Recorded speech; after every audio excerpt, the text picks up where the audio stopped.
Ada seorang suami istri yang sudah berumur dan mereka hidup berdua karena tidak memiliki keturunan. Kesana kemari suami istri ini selalu bersama-sama, dan pernikahan mereka berdua itu berlangsung kurang lebih 6-70 tahun, 60 tahun. Pada suatu pagi ketika mengikuti pengajian subuh di masjid, dia mendengarkan seorang ustadz berkata seperti ini, mengutip hadis Rasulullah Muhammad SAW, "Ma naqasat sadaqatun min malin bal yazdad." Tidak akan pernah berkurang dari harta yang engkau sedekahkan di jalan Allah, bal yazdad. Akan tetapi sebaliknya Allah pasti menambah itu. Selepas pulang dari pengajian ini, pengajian subuh di masjid ini, suami istri ini bercerita di rumah bahwa sebenarnya mereka berdua pengen bersedekah, tetapi mereka tidak punya apa-apa selain rumah. Seandainya rumah itu mereka sedekahkan, tentu mereka tidak punya tempat lagi. Akhirnya kemudian suami istri ini sepakat menjual rumah ini. Menjual rumah ini dengan harga sekian, hanya dengan tujuan untuk menyumbang pembangunan masjid di mana tadi pagi beliau berdua ini mengikuti kajian subuh. Kemudian orang-orang berkata di sekitarnya, tuh lihat, suami istri menjual rumahnya dan mereka sekarang ngontrak hanya untuk menyumbang masjid. Apakah mereka berpikir Allah akan membalas mereka dengan kebaikan? Timbul gunjingan di masyarakat. Tapi mereka berdua yakin kepada Allah bahwa Allah tidak akan pernah mungkir dari janjinya. Siapapun yang berbuat baik, Allah akan membalas kebaikan yang lebih. Dari sisa uang yang mereka sumbangkan ke masjid, separuh dari harga rumah, kemudian mereka berdua berangkat umrah. Mereka berdua berangkat umrah hanya sekedar untuk menghabiskan sisa hidup mereka beribadah kepada Allah di Baitul Haram. Singkat cerita, suami istri ini berjalan, kemudian melihat sebuah batu cincin. Suami ini pengen kenang-kenangan, dan dari sekian batu yang ditanya ternyata tidak ada satupun harganya yang sesuai dengan kemampuan. Karena uang yang ada di sakunya hanya sekitar 1.000 rial, dan itu pun rencananya hanya untuk perjalanan pulang ke Indonesia. Setelah kemudian si kakek ini mengurungkan niatnya, mereka berjalan, tiba-tiba kemudian penjual batu memanggil mereka berdua. "Wahai bapak, kemari.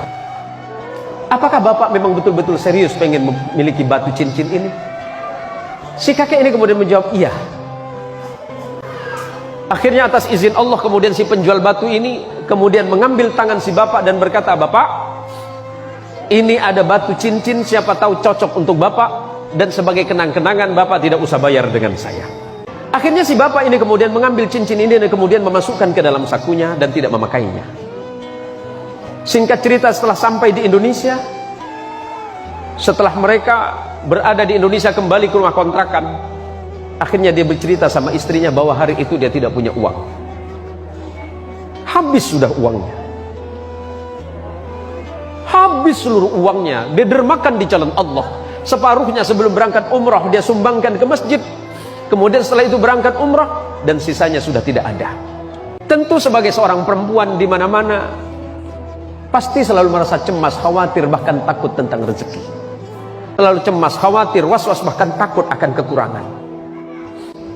Akhirnya si kakek ini berkata kepada istrinya bahwa dia akan ke pasar. "Saya akan ke pasar, siapa tahu batu yang kemarin kita dikasih hadiah di Mekah, yang dikasih hadiah waktu di Saudi, siapa tahu bisa laku. Karena itu tinggal satu-satunya." Setelah sampai di toko emas, yang di toko emas ini bertanya kepada bapak ini, "Apakah bapak yakin bapak mau menjual ini?" "Iya, saya yakin." "Yakin bapak mau jual?" "Iya." "Apakah bapak yakin bapak akan menjual ini?" "Iya." "Silakan masuk ke dalam." Si kakek ini bingung, "Ada apa, Pak?" "Ya udah, masuk ke dalam, kita bicarakan di dalam." Atas izin Allah, si kakek ini juga tidak tahu apa sebenarnya batu yang dimaksud tadi. Batu yang diberikan oleh penjual batu yang di tanah Arab tadi. Setelah terjadi perbincangan, ternyata batu ini adalah batu berlian. Batu berlian yang dia sendiri tidak tahu sebenarnya. Akhirnya si penjual ini bertanya, "Pak, Bapak mau jual berapa batu ini?" Si kakek tadi malah balik bertanya, "Saya tidak tahu. Karena saya ini dapat hadiah. Iya, Bapak mau jual berapa? Berapapun Bapak sebutkan, saya akan bayar." Akhirnya terjadi kesepakatan pada hari itu. Kemudian batu yang dibawa oleh bapak ini dihargai dengan harga 5 miliar rupiah. Tapi setelah itu, karena memang mereka berdua itu dalam kondisi yang sangat sepuh, mereka tidak lagi membutuhkan uang itu. Tapi kemudian beliau berdua menyumbangkan kembali di jalan Allah Subhanahu wa ta'ala. Begitulah ketika hati seseorang sudah betul-betul terikat dan yakin serta percaya kepada nikmat dan rezeki dari Allah, bahwa rezeki itu urusan Allah, sementara bekerja adalah urusan kehidupan manusianya.